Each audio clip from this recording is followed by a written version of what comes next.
Fala pessoal, vamos aí a mais exercício de vetores e uma iniciação à geometria analítica. Capítulo 3, exercício número 24.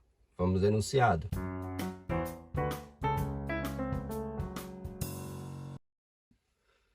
Determine o maior ângulo formado pelas medianas relativas aos catetos de um triângulo retângulo isósceles.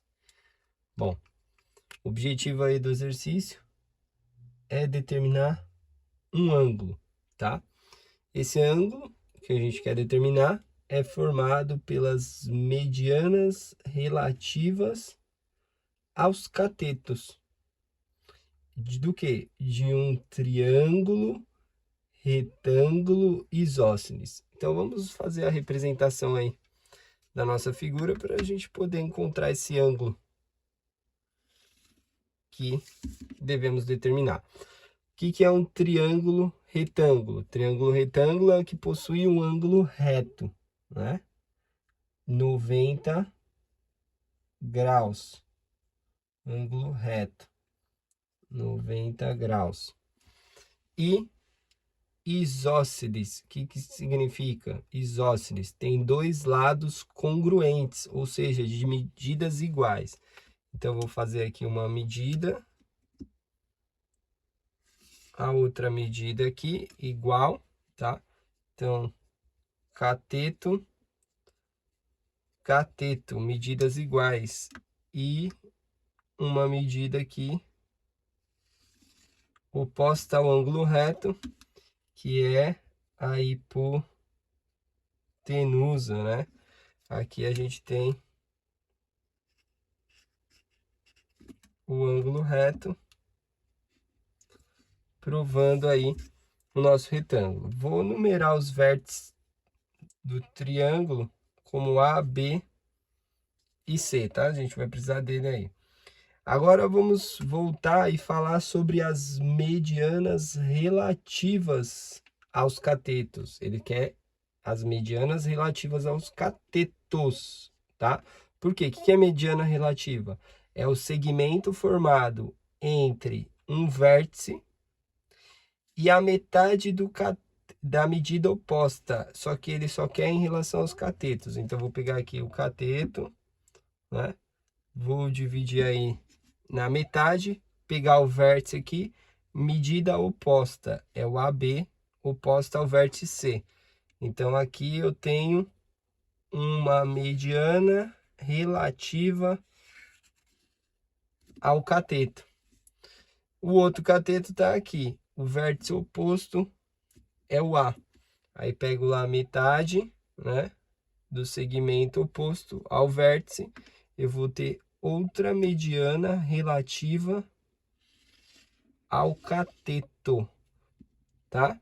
E aqui eu teria mais uma mediana relativa, só que seria em relação à hipotenusa. Não é isso que eu quero uma mediana relativa aos catetos. O que eu estou procurando é um maior ângulo formado por elas. Então, aqui, ó, as medianas formam dois ângulos. Forma esse ângulo aqui, né, que é igual a esse, que eu vou chamar de alfa, e forma esse ângulo aqui, que é o beta, ou seja, como eu quero o maior, né? Veja aí pela minha representação que eu tenho que calcular o alfa, ou seja, eu vou fazer aí o ângulo entre dois vetores, né? Ou seja, seria o vetor que sai desse ponto e vai até C, o vetor que sai desse ponto e vai até A, né? Só que para achar esse ponto aqui fica um pouco mais complicado, mas eu posso pegar qualquer dois vetores que estejam na mesma direção para calcular o ângulo entre eles. Então eu vou criar esse vetor aqui, ó, vou chamar aqui de ponto M, e vou pegar e vou calcular o ângulo entre o vetor, é aí que eu vou criar MC, nesse direção e sentido, né?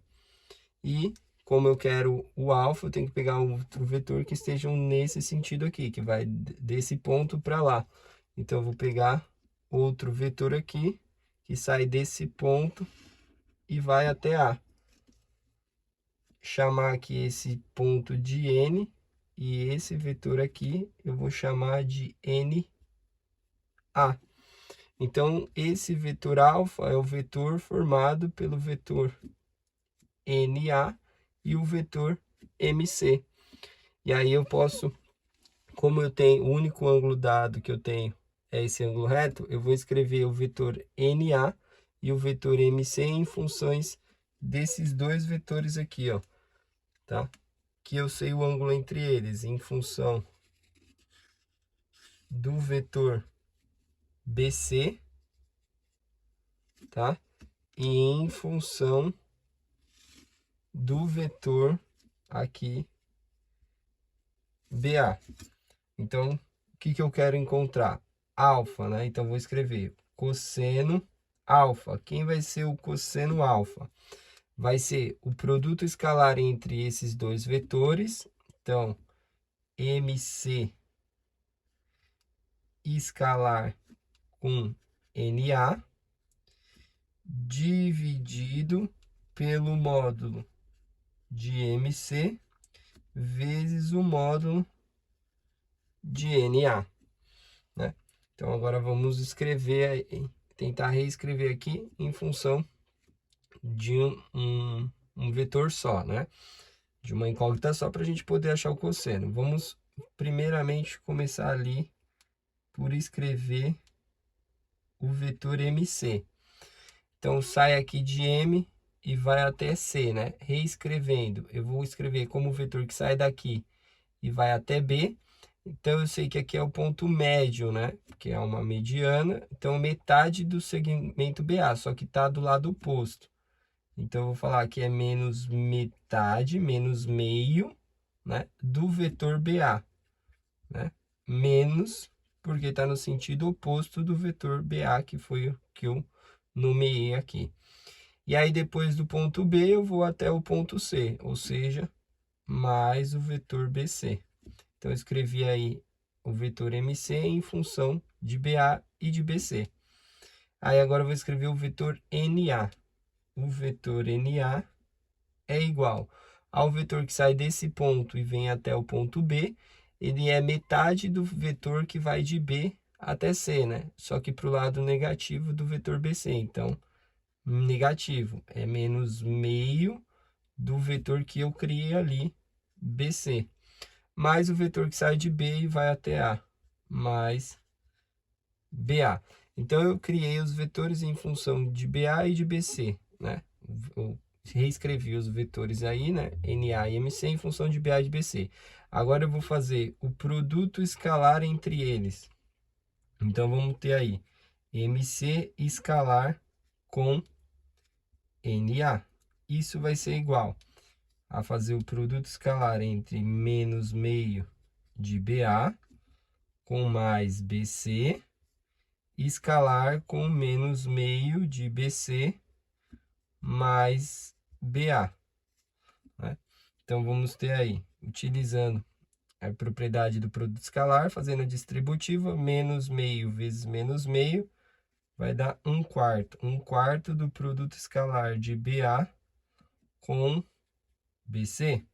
Aí, menos meio vezes mais 1, vai dar menos meio.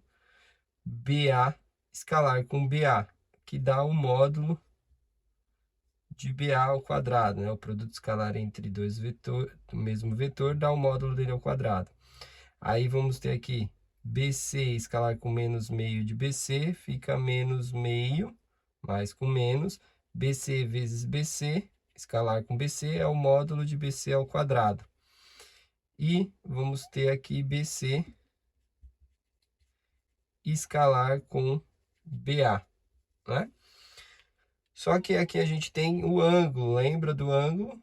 Que era um triângulo retângulo, ângulo de 90 graus. O produto escalar entre dois vetores que formam 90 graus, o produto escalar entre eles é zero, né?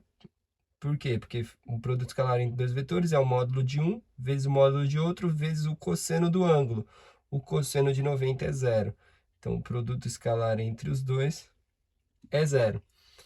E além disso, o que a gente tem de informação? Como é um triângulo isósceles, a medida de BC e BA é igual. Então, eu posso escrever que o módulo de BA é igual ao módulo de BC, né? É a mesma medida, os vetores têm direções diferentes, mas a medida é igual. Então, como aqui eu escrevi em função do módulo, né? Aqui eu posso juntar e escrever que o produto escalar MC com NA, ele vai ser igual menos meio aí do módulo de BA ao quadrado.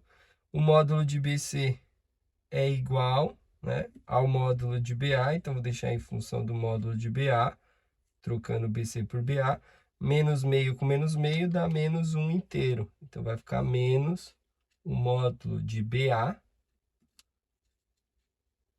ao quadrado. Então eu deixei o produto escalar de MC e NA em função de um vetor só. Agora eu preciso do módulo de MC, o módulo de MC. Aí eu sei que o módulo de MC ao quadrado é o produto escalar de MC com ele mesmo. Quem é MC? É esse vetor aqui. É menos meio de BA mais BC escalar com ele mesmo, ou seja, menos meio de BA mais BC. Então, eu vou ter que o módulo de MC ao quadrado é igual, fazendo aqui a distributiva, menos meio vezes menos meio, vai dar 1/4 positivo, BA escalar com BA, eu tenho que é o módulo de BA ao quadrado. Aí eu tenho menos meio de BA vezes aí escalar com BC, eu sei que o produto escalar de BA com BC, como tem 90 graus, a gente já viu aqui, o produto escalar vai dar 0. Aí eu tenho BC escalar com BA, né? Eu sei que tem 90 graus, o produto escalar dá 0. E BC escalar com BC vai ficar mais o módulo de BC ao quadrado. Só que o módulo de BC é igual ao módulo de BA, certo? Então eu vou ter ali que vai ficar o módulo de MC é igual, aqui fica 1/4 mais 1, então fica 5/4 do módulo de BA ao quadrado. Tudo isso tira a raiz quadrada, porque aqui era módulo ao quadrado. Aí aqui a raiz corta com o módulo de BA, aqui a raiz de 4 dá 2, então vai ficar a raiz de 5 em cima, sobre 2, vezes o módulo de BA. Então eu tenho o módulo de MC em função de uma variável só, que é o módulo de BA.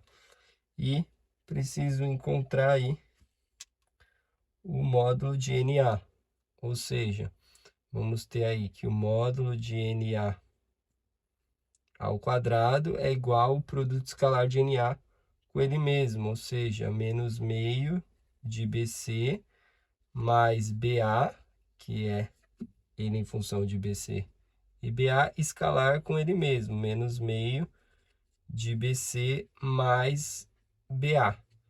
Então, aí temos que NA ao quadrado é igual menos meio de BC escalar com menos meio de BC, fica 1/4 BC com BC, é o módulo de BC ao quadrado. Aí BC escalar com BA formam 90 graus, o produto escalar é 0. BA com BC, produto escalar 0. E temos BA escalar com BA, vai dar mais o módulo de BA ao quadrado. Aqui o módulo de BC é igual ao módulo de BA, a gente substitui. Então, vamos ter que o módulo de NA, né, vai ser igual aqui 1/4 mais 1, dá 5/4 de módulo de BA ao quadrado, passa para lá, tudo raiz quadrada. Assim como em cima, a gente tem raiz de 5 sobre 4, né, vezes o módulo de BA, né? Como aqui a gente tem medidas iguais, né? A gente vai ter que o módulo das duas medianas vão dar iguais, que é coerente, a gente poderia ter simplificado aí esse cálculo, né? Sabendo dessa condição. Como o triângulo é isósceles, a gente tem aí que o módulo das medianas dessas duas aqui, né? Vão ser iguais. Então, agora a gente pode calcular o cosseno do ângulo, ou seja, o cosseno de alfa é igual ao produto escalar, que é menos o módulo de BA ao quadrado, dividido pelo módulo de MC, que é raiz de 5 sobre 2 vezes o módulo de BA, vezes o módulo de NA, que é raiz de 5 sobre 4, vezes o módulo de BA. Aí o módulo de BA vezes módulo de BA, corta com o módulo de BA ao quadrado, aqui fica 1. Tá? Aqui é sobre 4, não, né? Coloquei aqui sobre 2, ali, tinha errado. E aqui sobre 2. Aí, então, a gente tem aqui esse 2 vezes 2 vai dar 4, que está dividindo, vai lá em cima multiplicando, raiz de 5 vezes raiz de 5 fica 5. Então, o cosseno de alfa fica menos 4 quintos, tá? Esse é o valor aí do cosseno, né? A resposta que o livro dá. Se quiser achar realmente o valor do ângulo, você passa para lá e calcula o arc cosseno de menos 4 quintos, né? Como o cosseno deu um valor negativo, a gente sabe que é um ângulo. Aqui, alfa é maior que 90 graus, né? Que é o que a gente tem ali. Ele quer o maior ângulo. E fazendo na calculadora, menos 4 dividido por 5. Aí a gente faz o arc cosseno, que é 100, calculando em ângulo, seria 143,13 graus, tá? Esse é o ângulo aí da mediana, formado entre as medianas do triângulo isósceles. Bom, espero que tenham gostado aí da resolução. Eu vou aguardar vocês em um próximo exercício. Até mais!